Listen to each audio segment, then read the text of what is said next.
Fallega fólk, til mín komin í sófann hún Eva Hrund Einarsdóttir sem er nýbúin að taka við MAG, framkvæmdastjóri MAG. Já. Það hjartanlega velkomin og til hamingju með nýja starfið. Já, takk fyrir kærlega. Er þetta eina starfið sem þú gegnir þessa dagana? Nei, ekki akkurat þessar myndir. Ég að klára pólitíkina og það náttúrulega ekki komna kosningar en ég búin að vera bæjarfulltrúi síðustu 8 árin. Þannig að þegar kosningar verða þá taka aðrir við þar. Þannig að það er nóg að gera akkurat þessa dagana. Þannig að þá getur við aftur fækkað tíminum, sólarhringnum bara niður í þessa 24 sem við hinn notum. Já, líklega. Ok, vá. En hvernig líst þér á MAG? Nýtt starf, þetta af hverju fórst í það? Af hverju fór ég í það? Þú veist að koma til menningarfélagsins, það er alveg stórkostlegt og ástæðan fyrir því er í rauninni mannauðurinn sem er í menningarfélaginu. Ég starfaði sem formaður menningarfélagsins síðasta árið og sagði mér svo stjórn til þess að sækja starfið og það sem heillaði mig var fólki sem er þarna og sköpunin og þessi kraftur sem býr í fólkinu í menningarfélaginu. Já. Því að MAG ekki bara hof og húsið eða samkomuhúsið, heldur lífið þess sem er þar inni. Já, algjörlega. Það er náttúrulega samanstendur af öllu þessu dásamlegu innviðum sem að færa okkur alla þessa gleði. Já, nákvæmlega. En nú mörguleyti frábær tími. Við erum laus af COVID-ið og við getum farið að einhvern veginn kýla á krafti aftur. Já, bara ég að koma inn á frábærum tíma og bara akkurat ég byrjaði í þessari viku og bara síðasta vika og þessi vika er bara troðfull af viðburðum og svo mikið líf í húsinu. Þannig að þetta er alveg dásamlegt og alltaf vakna til lífsins akkurat núna. Það hlýtur að vera dásamlegt að mæta til leiks og hugsa ekki, hvernig á ég að snúa þessi gang? Já, nei, bara alls ekki og það er bara alltaf á fullu, þú veist þannig að eins og segir, rétti tíminn er núna, klárlega, en maður þarf náttúrulega líka auðvitað hafa vakandi augu yfir reksturinn og svona þegar mikið að gera og svona, veist, þannig að þetta er líka alveg áskorun að koma inn þegar allt að opnast aftur, sko, en mjög ánægilegt. Svona viljum við hafa þetta. Við viljum hafa mikið hús í lífinu. Rekstarar er mitt. Líf í húsinu, já. En rekstur, ég meina það þú nú aldeilis á heimavelli. Já. Ég náttúrulega starfaði sem fjármála og rekstrarstjóri hjá fyrirtæki sem heitir Lostæti í 10 ár.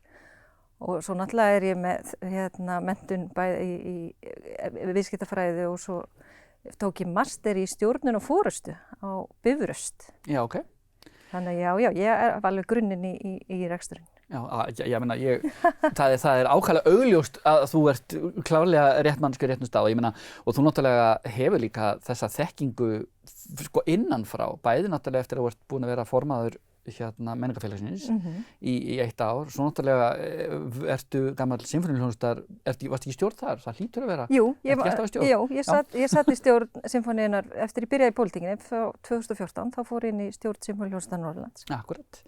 Og hefur nú meira að segja ennþá innri þekkingu þaðan ef ég veit rétt. Já, ég er nú ekki margir sem vita það en einhverju þó að ég spilaði með sinfóníuhljómsveitinni bara ég þori ekki að segja hvað mörg ár síðan en það var bara þegar sinfóníuhljómsveitin var að stíga sín fyrstu skref var í raun að breytast úr kammerhljómsveit yfir í sinfóníuhljómsveit. Þannig að þá var ég bara nemandi í tónlistarskólanum og fekk þetta frábæra tækifæri að spila og þá bara með kennurum mínum og öðru flottum hljóðfæraleikurum, þannig að þetta var rosa tækifæri á sínum tíma. Á hvað leikuru? Herri, ég spila á fiðlu. Þú spilar á fiðlu? Já, spilaði myndi ég eiginlega orða hana meira. Ég áreinda fiðluna en ég hef ekki tekið hana upp bara í einhver 20 ár, sko. Ekki? Nei. Ég sé fyrir mér að eftir svona 1 ár þá verður númer með, ég meina við erum með flugmann núna sem að fara að morsa með sinfóníuhljómsveitinni í vor, mér finnst þetta ótrúlega spennandi. Ég var einmitt að spjalla við það áðan og þú náttúrulega veist þú veist, voru tónleikarnir hjá þér og ykkur? Sko, ég er svo spennt fyrir þessum tónleikum. Þetta er náttúrulega alveg einstakur viðburður að bæði það að Jón Hlöðver sé búinn að semja þessa sinfóníu og að Arngrímur ætla að spila með morstækni, þannig að ég er rosa spennt. Já, þú og bara heimurinn held ég. Já. En ég sé alveg fyrir mér að eftir ár þá þið einmitt númerið framkvæmdastjóri MAG. Spilar á fiðlu. Já, ég veit ekki alveg hvað Þórhallur Bjarni myndi segja það og hvort hann myndi hleypa mér í hljómsveitina en ég get kannski sett mér það sem markmið Hann kemur ábyggilega boppandi og segir, farðu bara að gera fingraæfingar. Já, það gæti verið. En ég ætla alltaf að byrja því að einbenda mér að rekstrinum og svo sjáum við til hvað gerist með fyrirleikinn. Ok. Ég held að þetta sé rétt forgangsröðun. Já, heldur það? Já, gott við erum sammála með það. Ég hugsa að það sé einhverju í Sinfóníuhljómsveitinni sem geti alveg... Já, við erum með svo frábært tónlistafólk hér. Þetta svo algjörlega og við erum með náttúrulega, við erum líka svo heppin með sviðsstjórana á öllum sviðum. Já. Við erum svo ótrúlega heppin með þau. En þín áhugasvið virðast liggja mjög víða og ævinlega, hvar sem það ert, sýnist mér, ég var aðeins að skoða, þá virðist þú vera komin í stjórn, vera ráðandi, vera leiðandi, hefur þetta alltaf verið svona? Já. Varstu formaður nemendafélagsins 6 ára? Já, nei, kannski ekki alveg, en jú, ég hef einhvern veginn alltaf leitast í það að vera svona, hafa eitthvað hlutina að segja. Þannig einhvern veginn þrífst ég best. Já. Þannig að en ég er líka rosa mikill svona liðsmaður.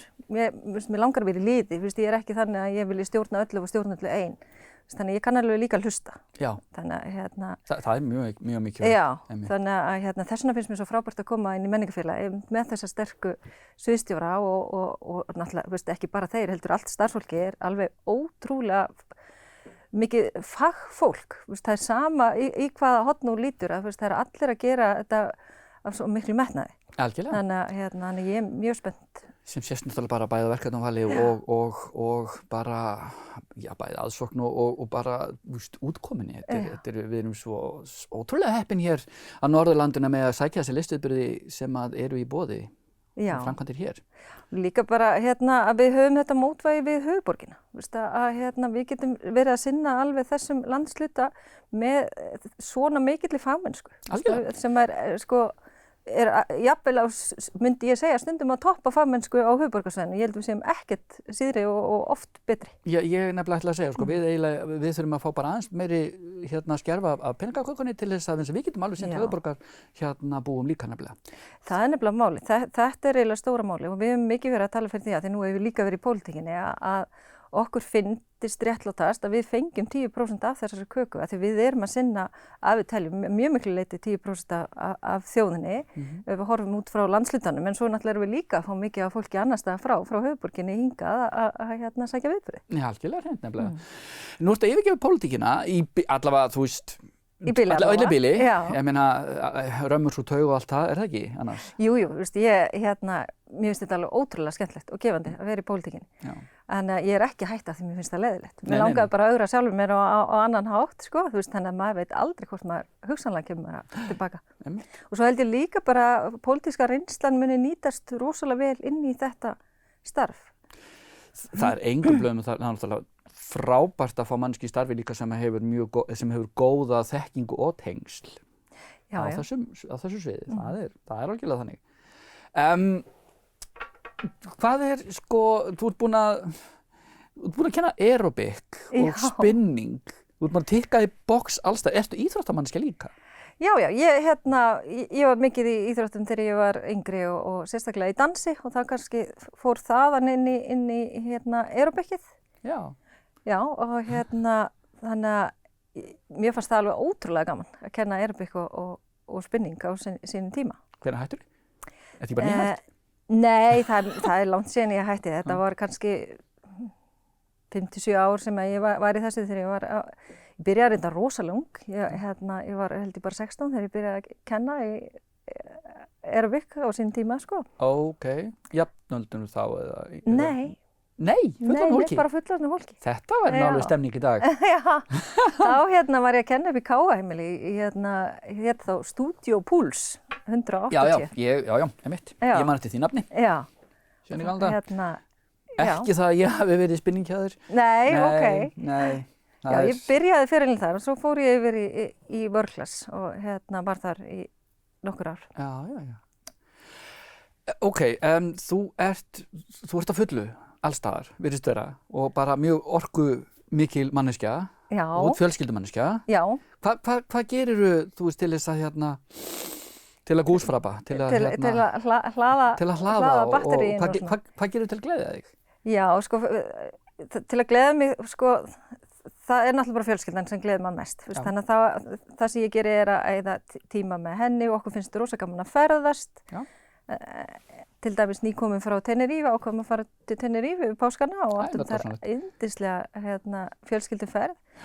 Svo hefur við aðeins verið að labba upp á fjöll, ekkert svona erfiða göngur en mér finnst það gefur mér hliður með orku og þá næ ég að setja eins á batteríin. Já. Og það er svo gaman að stundum öll fjölskyldan saman í því. Við erum hjónin fyrir mikið en svo vilja stelpurnar stundum alveg koma með þannig að það er voða gaman. Mér finnst voða gaman að fara á skíði og hlaða batteríin líka þannig. Já, þú ert líka skíðamannskja? Já. Og æði mér sér skíði í einhver ár en ég var aldrei góð þar. Þannig ég endist ekki lengi. En já, mér finnst það voða gaman en því miður hefur ekki gefist mikill tími síðustu árin í það. Mér líður alveg ótrúlega vel hérna á Akureyri. Okay, og þykir ofboðslega vænt bæinn. Er ekki dæturnar miklir Akureyringar þá líka? Jú, þær eru það. Þær eru það. En þær eru reyndar það ungar að þær eru, önnur er 12 og verður 13 og hinn 9 orðin 17 sko, þannig að... Já, ok, þannig að þær eru ekkert, já. Já, þannig að það er óljóst hvað þær ætla að gera í sinni framtíð en vonandi verða þær bara heimakærar eins og mamma segir. En ég þykist vita að þær eru nú farnar að tikka í ákveðin box líka. Ertu ekki með heimsmeistara á heimilinu? Jú, ég er með heimsmeistara á heimilinu. Það er ekki heimili sem státt á því? Nei, Þetta er keppnis? Já, þetta er alveg keppnis. Hún og vinkonur hennar unnu heimsmeistarakeppni í dansi á síðasta ári. Og virkilega vel gert hjá þeim. Og svo með þessi á ég annan Íslandsmeistara. Dóttir mín var síðan hinn dóttir mín var Íslandsmeistari í fótbolta. Þannig að ég á alveg 2 meistara á heimilinu.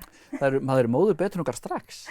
Já, ég reyndar hef aldrei unnið neitt titil. Þannig að þær eru búin að taka löngu búin að taka fram úr mér. Sko. Vel gert þær. Já, ég er mjög stolt af þeim. Þær eru mjög samviskusamar í því sem að þær taka sér fyrir hendur. Já. Heyrðu mig kæra. Hjartans þakkir fyrir komin á spjallið og gangiði vel með þessa síðustu daga í bili, í pólitíkinni. Kattafárið er liðundur lok og þetta er allt saman að sjattlast. Já, það verður mjög... Svo betur fyrir það, búið að leysa það mál og bara bjartir tíma framundan í hofi, þannig að ég bara get ekki beðið eftir að sjá þig og fleiri, nóg að viðburðum framundan í mæ, þannig að Ég verð þarna. Þannig að þú mætir og fleiri. Ég geri það. Ég hlakka til að koma til tíma með þig í hofi. Já, takk fyrir. Það held ég nú og við sjáumst bara að verðum spori.